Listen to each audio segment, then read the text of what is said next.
My husband booked plane tickets to Paris for our anniversary. The other passenger wasn't me, it was his 19-year-old secretary who I just found out is pregnant with his baby. Let me take you back to how this all started.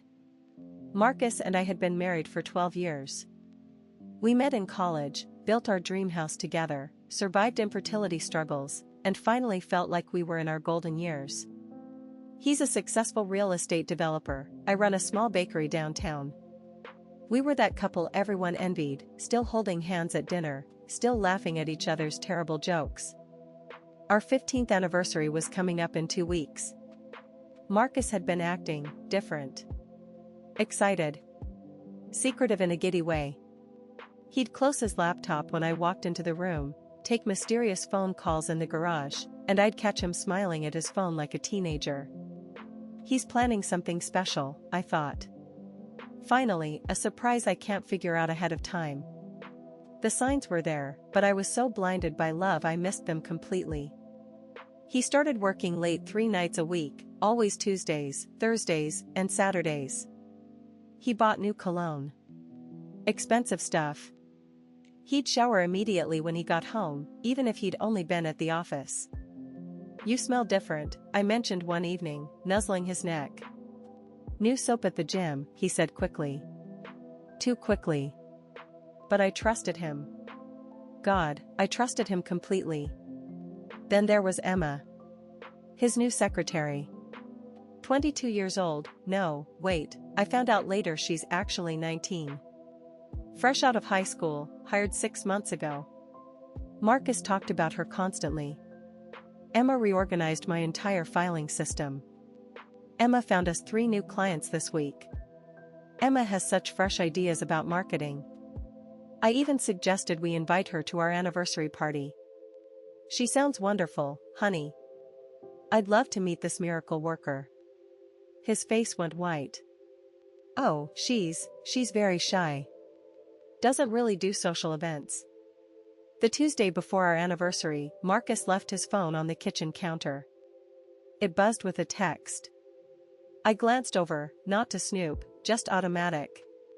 Can't wait for Paris, baby, red heart, 2 more weeks. My blood froze. Paris? We're going to Paris?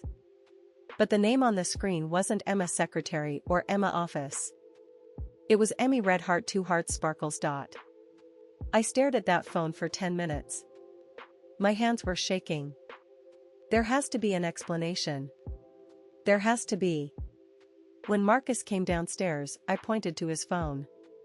Someone named Emmy is excited about Paris. He snatched the phone so fast he nearly dropped it. Oh, that's a client. She's buying a property in Paris. Investment thing. Since when do your clients call you baby? She's European. They're more affectionate over there. I wanted to believe him. I needed to believe him. So I did. But I couldn't sleep that night. Something was eating at me. So I did something I'd never done in 12 years of marriage. I went through his things. In his briefcase, tucked inside a legal folder, I found them. 2 plane tickets to Paris. First class. Departing on our anniversary. Marcus Thompson. Emma Chen. Not Emmy. Emma. His secretary Emma. I couldn't breathe. The room was spinning. This isn't happening. This can't be happening. I took photos of everything with trembling fingers.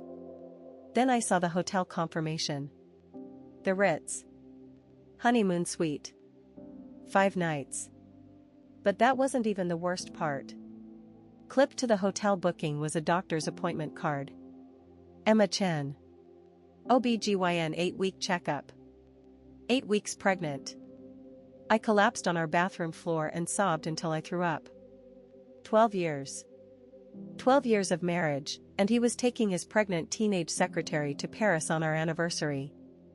The betrayal was suffocating. But the rage? The rage gave me clarity. I spent 3 days planning. Marcus had no idea I knew anything. He kept up his charade, humming in the shower, talking about surprising me for our anniversary. I have something incredible planned, he said, kissing my forehead. You're going to love it. Oh, I'm going to love it all right. The night before their flight, I struck. I waited until Marcus was in his Thursday evening work meeting, probably with Emma. Then I called the airline. Hi, this is Emma Chen. I need to cancel my seat on flight 447 tomorrow to Paris. Yes, I'll hold. 20 minutes later, Emma Chen no longer had a seat to Paris. But I did. I used Marcus's credit card, the one I'm an authorized user on, and bought myself her exact seat. 12B right next to my cheating husband. Then I packed. Not for Paris, for war.